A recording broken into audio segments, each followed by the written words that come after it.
안녕하세요. 조청현입니다. 5월 3일 월요일 서양사상과 지성사 시작하도록 하겠습니다. 오늘은요, 이 서양 문명의 태동이라는 주제로 그리스의 자연 철학부터 한번 살펴보던 시간을 갖도록 하겠습니다. 이 아테네 학당이라는 그림이죠. 한번 이 그리스 자연 철학이 왜 서양 문명의 태동일까? 라는 의문부터 시작해 보도록 하죠. 먼저 그것을 분명히 하기 위해서는 오리엔트와 이집트 문명에 대한 이해가 필요합니다. 그 비교 위에서 이 고대 그리스 문명의 독창성을 얘기할 수 있게 되겠죠. 이 고대 그리스 문명의 이 철학의 자연과학에 있어서 가장 큰 특징은 바로 합리주의 철학이라고 볼 수가 있습니다. 오리엔트 문명과 이 그리스 문명의 차이에 대해서 살펴보고요. 합리주의 철학의 전통이 수립되는 과정을 살펴보도록 하겠습니다. 자, 우리는 다음과 같은 의문에서 시작해야지 될 것 같아요. 서구 문명이 그리스에서 시작한 이유는 무엇일까요? 사실 그리스 이전에도 많은 문명이 존재했습니다. 그럼에도 그리스에서 서구 문명이 시작되었다고 말하는 이유는 무엇일까요? 이러한 의문을 풀기 위해서는 고대 오리엔트 문명과 이집트 문명, 그리고 그리스 문명 사이의 비교가 반드시 필요합니다. 먼저 오리엔트와 이집트 문명의 공통된 특징을 한번 살펴보도록 하죠.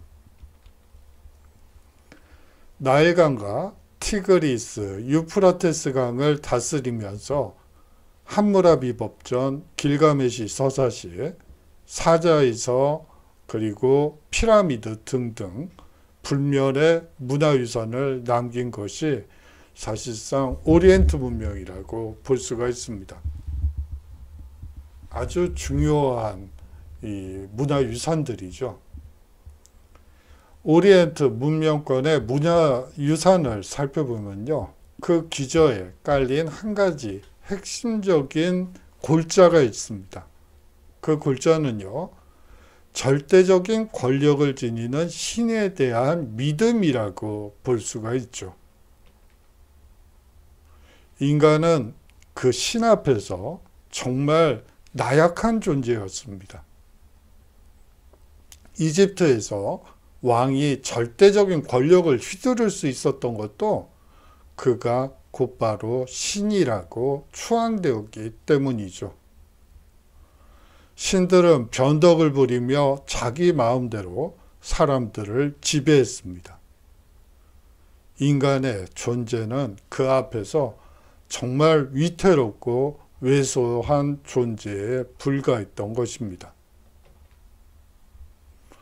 길가메시 서사시의 내용 중에 일부를 통해서 신 앞에서 얼마나 인간이 왜소한지를 한번 보여드리도록 하죠.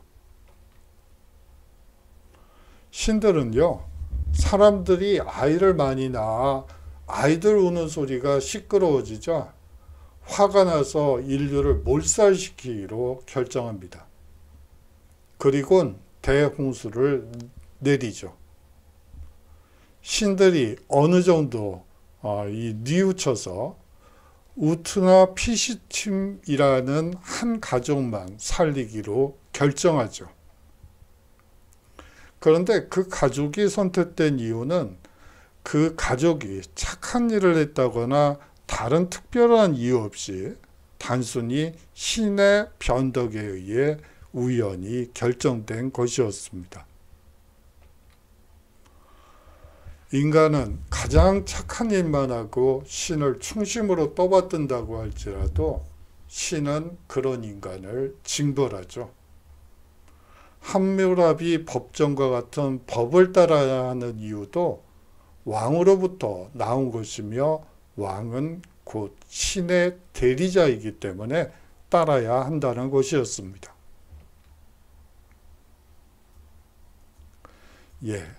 이 시점에서 오리엔트 문명과 그리스 문명을 비교할 필요가 있습니다. 사실 그리스인들도 고대 오리엔트로부터 많은 영향을 받아 비슷한 정서를 가지고 있다고 볼 수가 있죠. 그리스인들의 신은 메소포타미아의 신들과 흡사한 성격을 많이 지니고 있었습니다.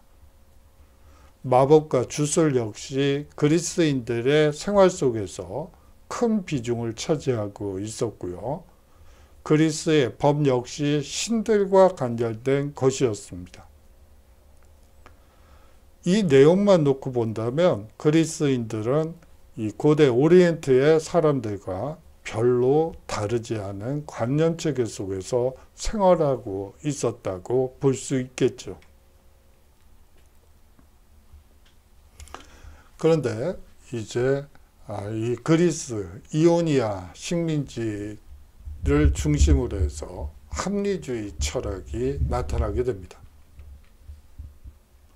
기원전 6세기경에 소아시아의 이오니아 지방, 지금의 터키, 콘스탄티노플이 있는 이스탄불이 있는 이 아나톨리아 반도 지역이라고 여러분들이 보시면 돼요. 그 지방에 살던 이 그리스인들은 지적 혁명이라 볼 수 있을 만한 질문을 제기하고 그것에 대한 해답을 제시하죠. 그래서 그것을 지적 혁명 혹은 합리주의 철학이라고 얘기합니다. 어떤 점이 지적 혁명이고 합리주의적인지 한번 살펴보도록 하죠. 세계의 본질은 무엇인가? 세계의 기원은 어디에 있는가? 등의 물음에 대한 해답을 찾으면서 신과 같은 초자연적인 힘에 의존하지 않고 완전히 자연주의적 결론에 도달했기 때문입니다. 먼저 탈레스를 통해서 살펴보도록 하죠. 그리스 최초의 철학자인 이 탈레스는요, 기원전 6세기 우주의 기원의 의문을 제기합니다. 그리고 그 해답으로서, 우주의 기원의 해답으로서 우주는 물로 이루어져 있다고 얘기하죠. 지금 사람들이 들으면 정말 터무니없는 이야기라고 얘기를 하면서 좀 이상한 사람이야 라고 얘기할지도 모르겠습니다. 하지만 우주에 대한 합리적 탐구 방식의 출발점이 이 탈레스가 얘기한 바로 우주는 물로 이루어져 있다는 이 내용입니다. 그래서 흔히들 철학과 과학의 시작이라고 얘기하는 이유죠. 어떤 점이 그런지 한번 살펴보도록 하죠. 탈레스의 독창성에 대해서 살펴보도록 하죠. 오리엔트의 한 전설에 따르면 태초의 모든 곳은 바다였습니다. 물이란 얘기죠. 그런데 신이 그 바다 위에 멍석을 깔고 흙을 만들어 멍석 위에 쌓아 놓음으로써 바다와 육지가 나뉘게 되었다고 합니다. 탈레스가 한 일은 바로 이 오리엔트의 전설에서 신의 힘을 배제시켰다는 것이죠. 탈레스 역시 만물은 태초에 물이라고 주장했습니다. 오리엔트의 전설과 똑같은 것이죠. 지구 위의 모든 것은, 하지만 이 뒷부분이 더 중요한 것이죠. 지구 위의 모든 것은 나일강에 삼각주가 물에서부터 걸러진 흙에 의해 만들어졌듯 자연적인 현상에 의해 물로부터 생겨났다고 주장한 것이죠. 그리고 또 하나 추가할 것은 이 물속에는 고체, 기체, 액체가 모두 포함되어 있다는 점도 얘기합니다. 하지만 제가 봤을 때는 이 점이 더 중요한 것 같아서 이 부분을 강조드리는 것이죠. 이는 놀랄만한 과학의 출발점이었습니다. 신의 힘을 개입시키지 않은 채 수많은 사실들을 관찰하고 그 관찰된 사실들을 일관적인 상으로 엮어낼 수 있는 체계를 제공했다는 점에서죠. 이것은 사실상 합리적인 사고방식의 출발이었다라고 말을 해도 과언이 아닙니다. 신에 대한 인간중심주의적 해석을 한번 보도록 하죠. 여기서 강조드려야 할 것은 크세노파네스라고 보셔도 될 것 같아요. 이 크세노파네스는 신에 대한 인간중심주의적인 해석을 내놓았죠. 이렇게 얘기합니다. 사람들은 신이 사람처럼 태어나서 옷을 입고 말을 하며 인간과 같은 신체를 지녔다고 생각한다고 주장했던 것이죠. 그리고 한 걸음 더 나가서 만일 소나 말이나 사자에게 손이 있어서 사람처럼 그림을 그릴 수 있다면 그들이 그리는 신은 소나 말이나 사자의 모습을 하고 있으리라는 것이었습니다. 흑인은 검은 얼굴을 한 신을 그릴 것이고 백인은 흰 얼굴의 신을 그릴 것이라고 주장하기도 하죠. 황인이 안 등장하죠. 이 당시에는 아직 황인과 접촉하지 못하던 시절이었기 때문에 당연히 이렇게 이 흑인과 백인으로 얘기할 수밖에 없었겠죠. 만약에 확인과 접촉이 가능했다면 이 크세노파네스는 아마 흑인은 검은 얼굴을 한 신을 그릴 것이고 황인은 이 황색의 신을 그릴 것이고 백인은 흰 얼굴의 신을 그릴 것이라고 주장을 했겠죠. 인간은 만물의 척도라고 말한 프로타고라스는 신에 관한 나는 신이 존재하는지 아닌지 그의 본질이 무엇인지 알 방도가 없다라고까지 주장하죠. 히포크라테스의 의학 역시 이 합리주의적인 전통을 그대로 계승한 것이라고 볼 수가 있습니다. 기원전 400년경 히포크라테스 학파는 초자연적인 힘이나 존재에 상관없이 질병의 원인을 분석하고 병을 진단하고 치료하려고 시도했습니다. 당시로서는 신비스러운 병이라고 알려져 있던 문둥병에 대한 히포크라테스의 생각을 한번 들어보실까요? 내 생각으로는 문둥병 역시 다른 병과 마찬가지로 자연적인 원인을 갖고 있다. 사람들은 단지 이 병을 이해하지 못하기 때문에 그것이 신비로운 병이라고 생각한다. 그러나 사람들이 단지 이해하지 못하는 것을 신비로운 것이라고 말한다면 이 세상에 신비로운 것에는 끝도 한도 없을 것이다 라고 말하면서 자연적인 원인을 찾는다면 문둥병 역시 고칠 수 있다고 생각했다고 보시면 됩니다.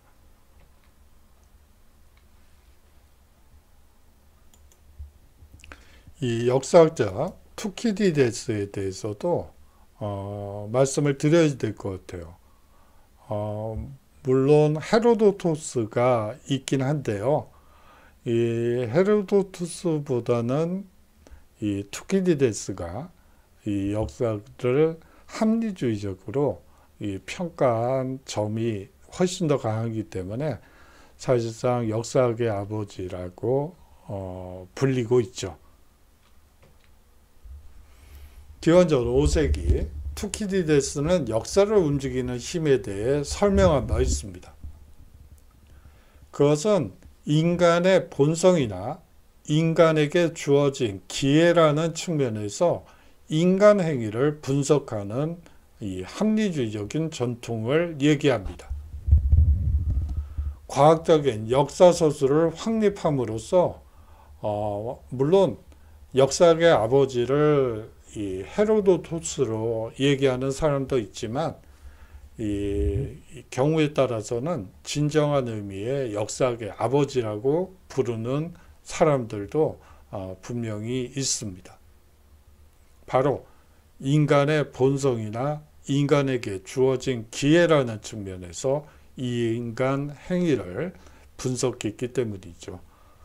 신탁에 의해서 혹은 신의 징벌에 의해서 라는 역사 해석 방법을 이제 뒤로 하고 인간의 본성, 기회라는 측면에서 인간의 행위를 분석했기 때문입니다. 자, 시민법에 대해서 살펴보도록 하죠. 신적이고 초자연적인 힘을 배제시키려는 시도는 법률에 대한 그리스 사람들의 생각에도 반영되어 있습니다. 대부분의 그리스 사람들은 법이 궁극적으로는 신으로부터 온 것이라고 믿고 있었죠. 하지만 민주적인 도시국가에 살던 그리스 사람들은 법률이란 인간에 의해 만들어진 것이라고 확신하게 됩니다. 시민들의 동의에 의해 비준된 것이기 때문에 준수되어야 함을 이해하고 있었던 것이죠.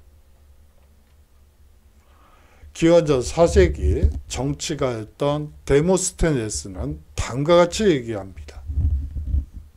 법이란 국가 전체의 일반적인 합의이며 따라서 국민들은 모든 생활을 법에 맞추어 조절해야 한다.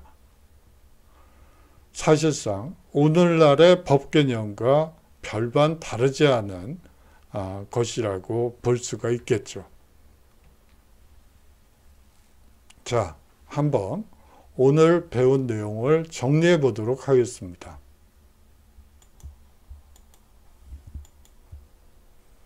철학, 과학, 의학, 역사, 법률 등의 여러 분야에서 제기되었던 합리적인 관념들은 서양 문명의 역사에서 끊임없이 제기될 문제들에 대한 논의의 장을 열었던 것입니다. 그리스 철학자인 아낙사고라스는 다음과 같이 얘기를 했죠. 인간의 정신이 태어나서 질서를 부여하기 전까지 만물은 혼돈 속에 있었다. 인간의 정신이 범주화시키고 체계화시키고 합리적으로 정리를 하면 모든 것이 질서가 잡히게 된다라고 본 것이라고 보시면 됩니다. 인간 이성의 지배가 시작되었음을 말하는 것이죠. 오리엔트의 세계에서 인간은 신이나 자연 앞에 무기력하고 왜소한 존재였습니다. 하지만 그리스인들은 합리적인 방식으로 이성을 사용함으로써 자연을 지배하고 정복하려고 시도한 것이죠. 그리스를 서양 문명의 시작으로 보는 것은 바로 자연을 지배하고 정복하려 시도했다는 점 때문입니다.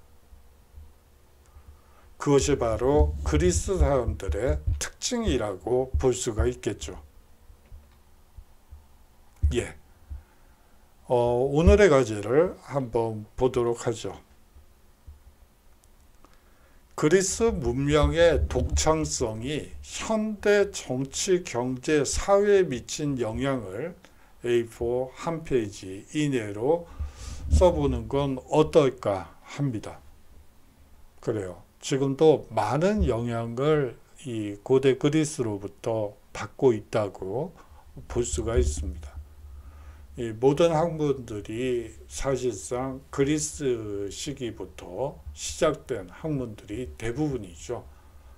물론 자연과학, 공학계열은 아니긴 하지만 여하튼 자연적인 자연과학까지 포함하면 이 모든 학문은 이 그리스로부터 시작했다고 보셔도 무방합니다.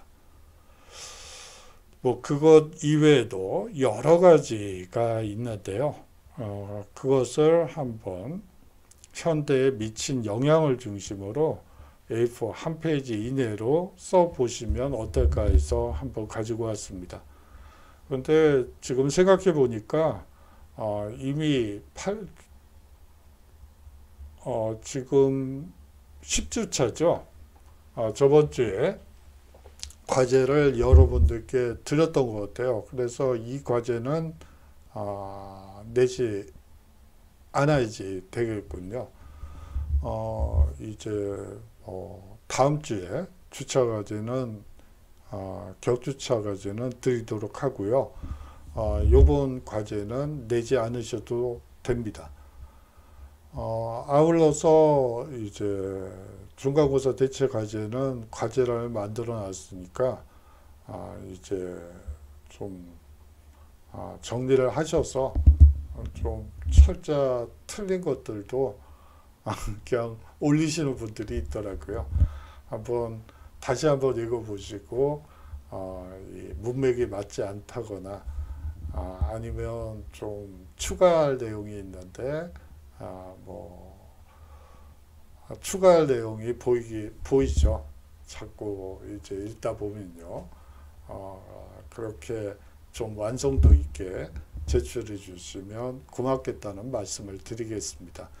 그냥 휙 내버리시는 분들도 종종 있어요. 뭐 많다고는 볼 수 없지만 그냥 뭐 한 번도 써놓고 보지도 않고 그냥 휙 그 주차 과제 내듯이 내시는 분들도 있더라고요. 그렇게 하지 마시고 한번 좀 차근차근 읽어보시고 틀린 철자가 있는 건 아닌지, 이 문맥에 맞지 않는 부분이 있지 않은지, 그리고 더 추가할 내용을 한번 생각해 보시면 그것도 좋을 것 같습니다. 자, 장시간 동안 수업 들어주셔서 감사하고요. 다음 주에 건강한 모습으로 서로 인사 나누도록 하죠. 다음 주가 아니죠. 이번 주 수요일 날 인사드리도록 하겠습니다. 안녕히 계십시오.